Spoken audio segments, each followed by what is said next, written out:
Quero cumprimentar a amada igreja com a paz do Senhor Jesus. Amém. Abra sua Bíblia aí,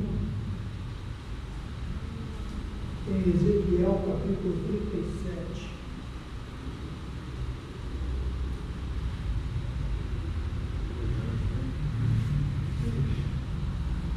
Aleluia. Ezequiel capítulo 37, de número 37. O tema dessa mensagem, estava estudando ela em casa essa noite, como profetizar no vale. Como profetizar no vale. É o tema da mensagem de hoje. Todos acharam? Nós vamos ler do verso 1 ao verso número 5. Veio sobre mim a mão do Senhor, e o Senhor levou-me em espírito e me pôs no meio de um vale que estava cheio de ossos. Me fez andar ao redor deles, e eis que era muito numeroso, como a face sobre a face do vale, e estavam sequíssimos. Ele disse: Filho do homem, poderão viver estes ossos? E eu disse: Senhor Jeová, tu o sabes. Então me disse: profetiza sobre esses ossos, e dizei-lhes: ossos secos, ouve a palavra do Senhor. Não é ouvir, é ouvir a palavra do Senhor. Assim diz o Senhor Jeová a estes ossos: eis que farei entrar em vós o Espírito e vivereis. Amém? O irmão pode se assentar, louvado seja Deus. Prometo que os irmãos que não vão enfadar os irmãos, antes de 10 horas eu acabo. Se o pastor me puxar meu paletó antes, a gente consegue chegar até o tempo. Faz 10, tá bom, pastor? Aleluia. Eu estava em casa meditando nessa palavra após eu saí ontem da Vila Rosário, onde o nosso amado presbítero Samuel Gama estava passando por um vale. Mas ele ontem estava com a responsabilidade de profetizar naquele vale.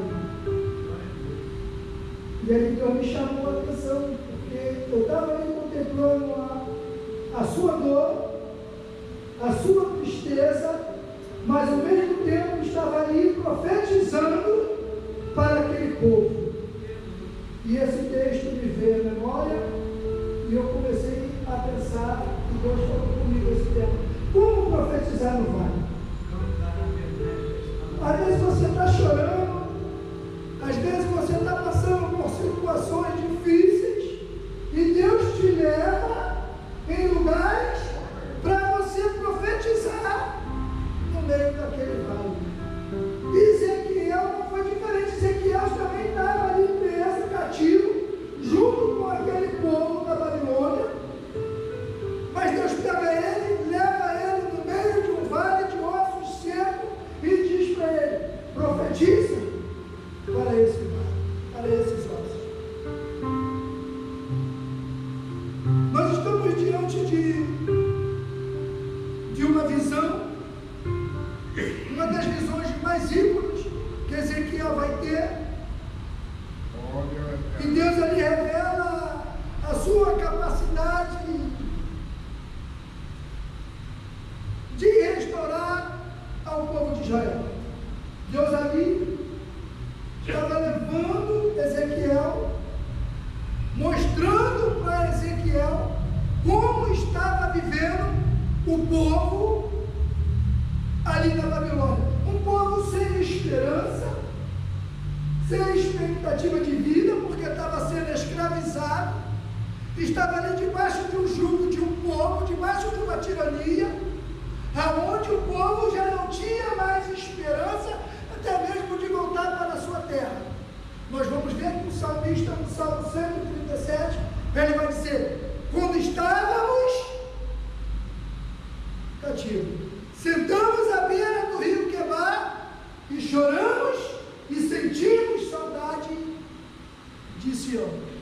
salmista ali estava sentindo saudade de um tempo em qual eles tinham toda a liberdade diante de Deus, eles tinham toda a liberdade de adorar, louvar e buscar o Senhor. Aleluia. Mas a rebeldia e o pecado que estava no meio deles cegou o entendimento deles, ao ponto de Deus permitir que toda a nação, todo o povo vai parar na Babilônia, no seu segundo cativeiro.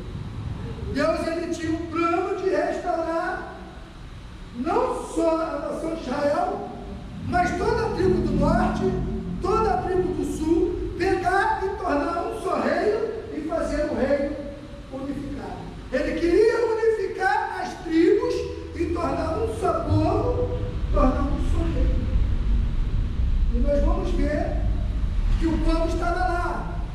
Aí eu estava lembrando do título da mensagem de ontem, ao qual o pastor Luciano botou para o culto temático, que está ali em Isaías, capítulo de número 10, e o verso de número 27, onde vai dizer que Deus, ele vai tirar agora da nação de Israel, vai tirar todo o fardo pesado, todo o jugo que estava no pescoço, e vai trazer por causa da unção.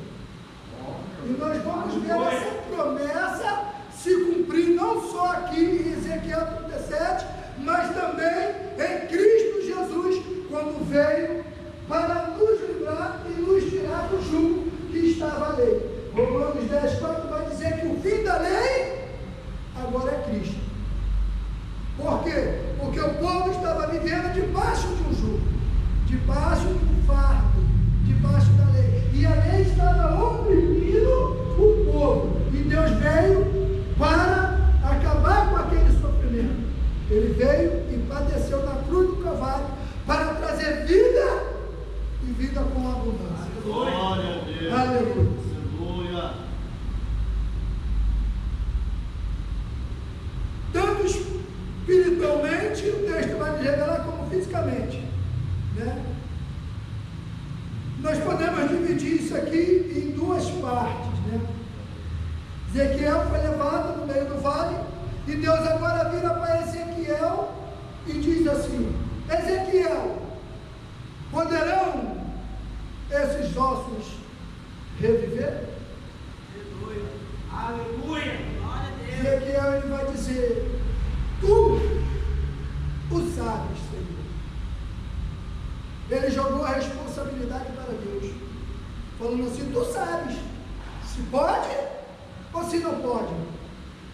Mas aí Deus vai dizer para ele: então profetiza a esses ossos. E Ezequiel vai dizer assim: então me disse, profetize sobre estes ossos, e dize-lhes: ossos secos, ouve a palavra do Senhor. Aleluia. Ouvir Glória. é quando nós ouvimos a palavra, ela entra em nós e faz morar. É por isso que Tiago, capítulo 1, no verso 22, vai dizer que nós não sejamos somente ouvintes, mas sejamos praticantes da palavra do Senhor. Davi, no Salmo 119, no verso 11, ele vai dizer: guardei ou escondi a tua palavra em meu coração para não pecar contra ti. Davi estava dizendo: eu não sou somente ouvinte, eu sou praticante. Eu pratico, eu ouço e guardo. Nós temos que muitas das vezes ouvir aquilo que Deus está falando conosco. Muitas das vezes precisamos ter a sensibilidade do Espírito para ouvir aquilo que Deus está falando conosco dentro do culto, através de uma oportunidade, através de um louvor, através da palavra inicial, ou até mesmo através daquele que está com a responsabilidade de trazer Porque nós entendemos que pela palavra, isso aqui é uma profecia bíblica. Aleluia. Quando o pregador está pregando, eu aprendi que ele está não só ministrando, mas profetizando para o povo aquilo que a palavra de Deus vem transmitir para nós. Aleluia. E muitas das vezes não reverenciamos na hora da mensagem aquilo que Deus está falando conosco. A nação de Israel estava vivendo num estado deplorável. E Deus vai perguntar a Ezequiel: poderão esses ossos viver? Ezequiel responde: só Deus sabe. E Deus manda Ezequiel profetizar. E à medida que Ezequiel vai profetizando, a Bíblia vai dizer que aqueles ossos agora começam a juntar osso aos seus ossos, começam a criar nervo, começam a criar carne, começam a criar pele, e daqui a pouco Deus vem e sopra novamente o Espírito naqueles ossos. E aqueles ossos começam a reviver novamente. Nós hoje vivemos em dias que muitas das vezes Deus nos leva em lugares para profetizar a palavra, porque aqueles ossos estão sequíssimos e precisando ouvir a palavra de Deus. Amós vai dizer: o meu povo está perecendo, não de fome nem de sede, mas de ouvir e ouvir a palavra de Deus. Aleluia. O mundo está no vale, está perecendo, precisando ouvir uma palavra de novidade de vida, uma palavra de transformação, uma palavra de mudança, de edificação. E quem é que vai levar essa palavra para o mundo? Quantos Ezequiel tem aqui nessa noite? Quantos Ezequiel tem aqui? Deus está dizendo: profetiza. Profetiza. Não tenha dúvida daquilo que Deus possa fazer através de você. Não tenha dúvida. Somente profetiza. Deus aqui, ele tem, na segunda parte, nós vamos ver que Deus, ele ali, ele quer reunir todas as tribos, não só do norte, mas do sul, fazer tudo, o reino só.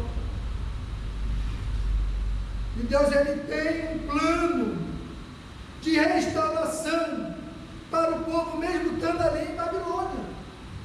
Qual era o plano de Deus ali? Nós vamos ver que o primeiro cativeiro, Deus, ele chama Abraão e diz assim: ó, o meu povo ficará aprisionado por 400 anos. Mais na frente nós vamos ver que o povo passa 430 anos no Egito. O povo estava ali sendo escravizado pelos egípcios, por Faraó. E cada vez que o povo buscava a Deus, a carga de trabalho era dobrada, eles botavam jugo sobre o povo, mas tinha uma coisa de bom no Egito: os egípcios deixaram a nação de Israel à vontade para adorar e buscar ao Senhor. O povo tinha liberdade, estava preso, estava cativo, mas tinha liberdade de buscar a Deus, tanto que o texto vai dizer que eles oravam a Deus dia e noite por um libertador, para alguém que fosse o libertar daquela escravidão. Eles tinham liberdade de adorar, de fazer os seus cultos, de pedir a Deus, mas o segundo cativeiro não. O segundo cativeiro, agora Deus inverte a situação. A situação está invertida.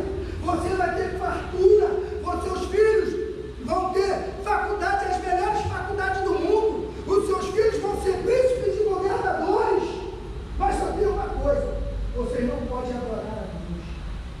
Aqui não pode buscar ao Senhor, porque se buscar, vai para a cova dos leões. Se orar e buscar, vai para a fornalha do fogo ardente. O povo estava aprisionado por dentro.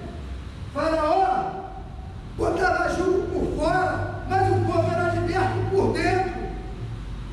Segundo o cativeiro, você era com as mãos desatadas, tinha liberdade por fora, mas por dentro, sua mente era aprisionada. Você não poderia buscar a Deus, você não poderia clamar ao Senhor, porque se clamasse, bicho pegava. E Deus ele vai levantar Ezequiel, eu quero mudar a história, eu quero mudar o rumo, eu quero trazer livramento, eu quero tirar esse povo. É por isso que aquele cativeiro vai durar 70 anos. Só quem saiu do cativeiro da Babilônia são os mais novos, porque os antigos morreram ali. E uma nova geração Deus retira de Babilônia para agora adorar novamente e buscar a sua face. Deus hoje, Ele requer de mim e de você. Essa igreja aqui hoje poderia estar repleta, poderia, esses bancos estar cheios, muitos pregadores têm esse jargão, realmente poderia. E o que está precisando para esses bancos estar cheios? Profetizar no Pai. Está precisando a gente profetizar, sair, profetizar, anunciar a volta de Jesus, anunciar a volta do Rei, dizer que Jesus está voltando. Marca evangelismo. Poucos vão. Evangelismo sábado. Qual é o nosso intuito? Ganhar almas, profetizar no meio do vale, para que aqueles ossos secos voltem a reviver, voltem a ter vida, voltem a ter esperança, voltem a ter sonho novamente. Porque outrora eu era um desses ossos secos.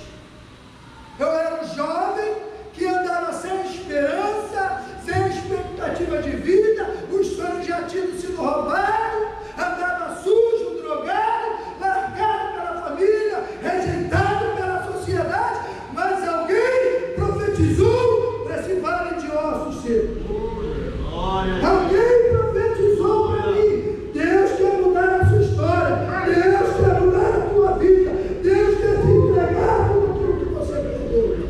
E eu, quando ouvi aquilo, a minha vida se encheu de esperança, a minha boca se encheu de riso, e eu entrei no caminho do Senhor. E hoje eu posso dizer, eu e a minha casa serviremos ao Senhor. Graças a Deus. Mas precisou de um profeta ir lá no meio do vale, aonde eu estava, e profetizar para mim. Glória a Deus. Pregar aqui dentro é mole.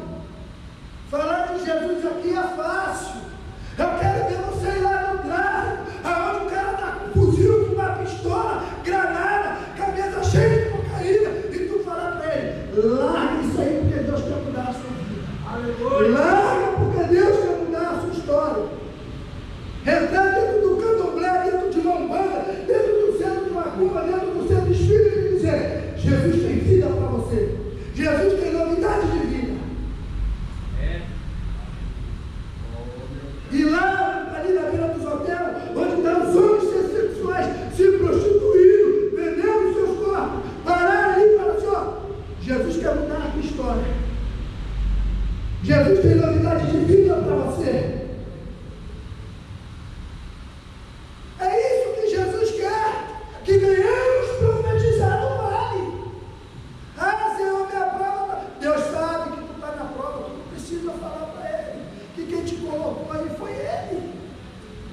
Deus sabe que você está na prova, Deus sabe que tu está gemendo, Deus sabe a tua condição, você não precisa falar para Ele. Deus não sabia que Ezequiel estava ali,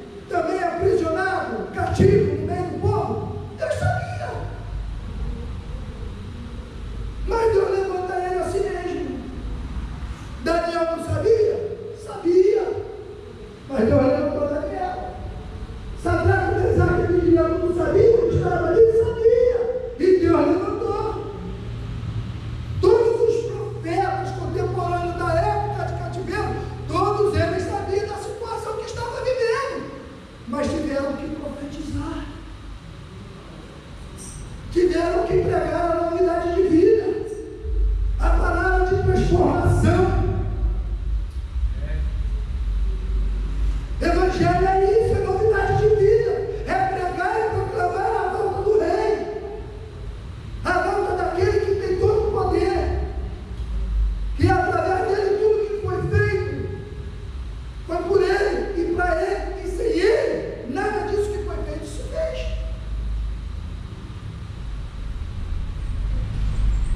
Precisamos entender aquilo que Deus quer que nós façamos. Paulo tem um texto muito interessante, numa das viagens missionárias de Paulo. O texto vai dizer que Paulo está querendo, atravessar e navegar por uma cidade. A Bíblia vai dizer que ele relata que foi impulsionado pelo Espírito. O Espírito Santo não deixou ele ir para onde ele queria. Ele teve que atravessar a Macedônia. Ele chega na cidade de Filipos e ali ele vai sofrer, vai ser preso, vai ser jogado na cadeia, vai tomar chibatada, vai apanhar por pregar a palavra de Deus. E qual era o intuito que Deus tinha nisso tudo? Salvar um carcereiro, por causa de uma alma. Por causa de uma alma, Paulo foi parar na cadeia. O texto vai dizer que à meia-noite, ele e Silas, um olha para o outro, e aí o que nós vamos fazer? Silas, se tu orar, eu canto. Se eu orar, tu canta. Então vamos, Paulo, vamos embora. Na ordem, quem orou, quem louvou, não sei se é que eles oraram e louvaram ao Senhor, e a Bíblia vai dizer que os cárceres e as correntes se abriram. E o carcereiro ficou ali atemorizado. Por quê? Com medo deles escapassem, porque se eles escapassem, ele seria morto. Aí Paulo brada para ele. Quando ele pega a espada para se suicidar, para se matar, Paulo brada para ele: não faça esse mal. Estamos todos aqui. O que faço para ser salvo? Crer no Senhor Jesus, tu e tua casa. Aleluia. E aquela alma se rendeu aos pés do Senhor. Você entendeu onde Deus nos leva por causa de uma alma? Você entendeu o que Deus faz com a nossa vida, para nós entendermos qual o valor de uma alma? O valor de uma alma para Deus muitas das vezes vai trazer sofrimento para mim. Muitas das vezes ela vai trazer dor, ela vai trazer angústia, mas é necessário passarmos para profetizar no meio do vale. E quando nós profetizamos no meio do vale, Deus ele entra com a providência. O irmão estava ali ontem, tinha acabado de enterrar seu irmão, saiu de um velório e foi pregar a palavra, com a mente, com o estado emocional abalado, com a sua condição física abalada, porque ele confessou que não dormiu a noite toda. Mas eu olhei para ele e contemplei a cor dele. Eu falei: Jesus, como pode? Acabou de sair de uma cerimônia fúnebre de um irmão, de uma irmã, e está aqui profetizando a tua palavra, no meio de tanta dor. Porque uma dor, irmão. Quem perde um irmão, uma irmã, sabe o que é perder um ente querido. Não vem dizer que não dói, que não chora, não, que chora, que dói. Nós não somos seres de Deus. Nós somos seres humanos, feitos de carne, de osso, de sentimento, de emoções. Mas é nesse momento que temos que ter equilíbrio, porque Ezequiel aqui teve que ter equilíbrio. E profetizar no vale não é fácil.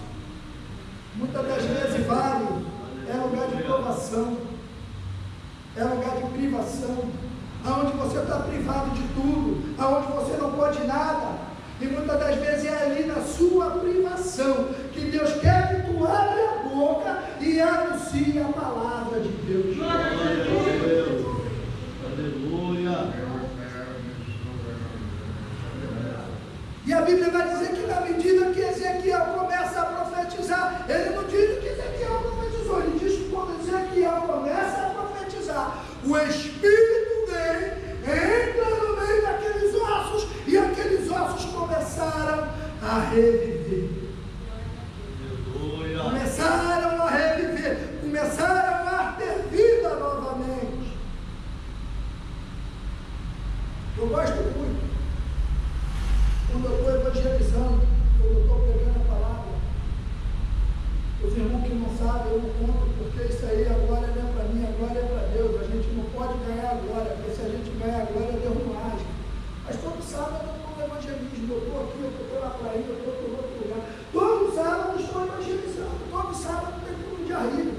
Dia 2 de agosto agora nós vamos realizar lá no Parque das Missões, a igreja está convidada. Chamei o pastor Francisco do Parque das Missões e falei, vamos botar um culto de ar livre aqui, lá na entrada do Parque das Missões, na praça, dia 2 de agosto. Para quê? Para profetizar no vale. Faço porque eu quero, porque eu sou bonzinho? Não. É porque eu sei de onde Deus me tirou. Eu sei o que Deus fez na minha vida. E sei que Deus ele pode fazer na vida de qualquer um também que está lá. Deus ele é poderoso. Ele é fiel com a tua palavra. Eu passei no vale aí essa semana aí, quietinho com o Senhor, no meu deserto dentro de casa, só eu e Deus estava, pastor João, sabe o que nós conversamos? Eu estava no deserto dentro de casa, e eu estava no vale, e falei, Senhor, como profetizar nesse deserto?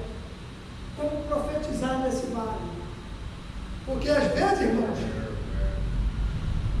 nós estamos aqui bonitinho dentro da igreja, mas às vezes só Deus sabe como é que está a nossa alma por dentro, como é que está o nosso sentimento, como é que está o nosso estado emocional.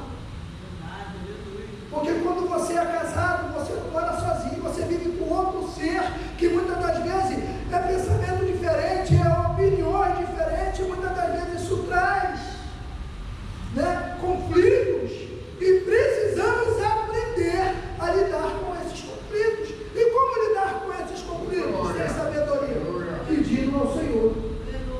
Senhor, me ajuda nesse processo. Eu não sei como lidar com essa situação, mas se tu me ensinar, eu sei que eu consigo. E às vezes nós passamos por esse processo e lá na frente Deus mostra o porquê. Eu já contei uma vez, vou abrir um parênteses aqui para os irmãos entenderem o que eu estou falando. Eu namorei minha esposa 1 ano e meio, noivei e casei. Falei assim, opa, agora eu vou desfrutar daquela tão sonhada lua de mel. Em casa, pensa no quê? Desfrutar a lua de mel. Não é isso? Vai lá agora desfrutar da liberdade que Deus te deu da lua de mel. A minha lua de mel foi debaixo de choro, de lágrimas. 8 meses num processo que eu não desejo para ninguém. Só para os irmãos terem uma ideia. Tinha época que a minha mulher queria me enforcar com a minha gravata, dizendo que eu estava indo para a igreja para olhar a mulher dos outros. Às vezes estava comendo, era chute nas costas. Às vezes estava dormindo, era água gelada na cara. Graças a Deus, que se fosse água quente, talvez eu não estava aqui. Louva a Deus que foi água gelada, que se ia ferver, só Deus sabe. E esse processo durou 8 meses. Eu trabalhava na engenharia carioca, fazendo aquele hospital da mulher ali no Jardim dos Rios. A gente chegava de manhã, tomava café, tinha o DDI. Quem sabe o que é DDI dentro de uma empresa, dentro da Petrobras, dentro de uma obra de governo, nós tínhamos o DDI de manhã. A gente saía daquele DDI em 15 minutos. E ali, o engenheiro dava oportunidade para cada um que era crente, cada dia trazer uma palavra de 15 minutos. Nós tínhamos ali aquele período e depois íamos trabalhar. Quando era meio-dia, eu no processo danado, eu tenho